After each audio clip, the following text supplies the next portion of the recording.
აჭარაში საქართველოს სოლიდარობის ფონდის აღმასრულებელი დირექტორი იმყოფება. ფონდში შესული შემოწირულობებით ონკოპაციენტებს ეხმარებიან. რეგიონის საჯარო უწყებები ფონდთან აქტიურად თანამშრომლობენ. ორგანიზაციის გეგმები და გაწეული ანგარიში მარიამ ჯაშმა დღეს აჭარის მთავრობის თავმჯდომარის გააცნო. პრემიერ-მინისტრის ინიციატივით შექმნილი სოლიდარობის ფონდის ბენეფიციარები 22 წლამდე ასაკის ონკოპაციენტები არიან. ფონდის ქველმოქმედებით 78 პაციენტმა ისარგებლა, მათ შორის იყვნენ აჭარის მცხოვრებლებიც. 32 მათგანმა მკურნალობის კურსი უცხოეთში ჩაიტარა. დღეს ფონდის ხელმძღვანელმა აჭარის მთავრობის თავმჯდომარის მადლობის სიგელი გადასცა. სოლიდარობის ფონდი 2014 წლის ზაფხულში შეიქმნა, მასში 240 საჯარო უწყების 40,000-მდე საჯარო მოხელეა ჩართული.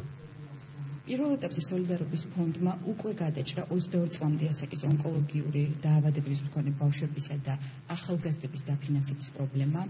დღეისათვის 78 ბავშვისა და ახალგაზრდის დაფინანსება მოხდა 2,120,000 ლარით, მათ შორის 32 შემთხვევაში საზღვარგარეთ სამედიცინო აუცილებლობის შემთხვევაში.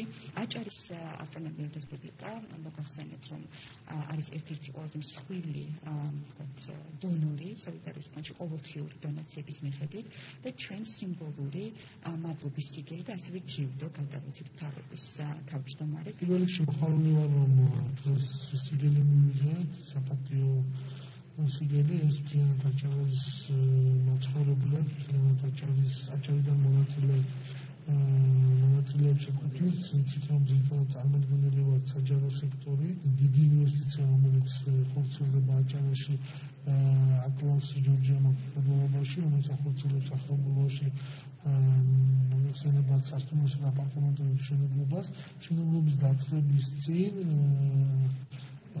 კომპანიის ხელმძღვანელმა გადაწყვიტა ფონდში შეეტანა 500,000 ლარი.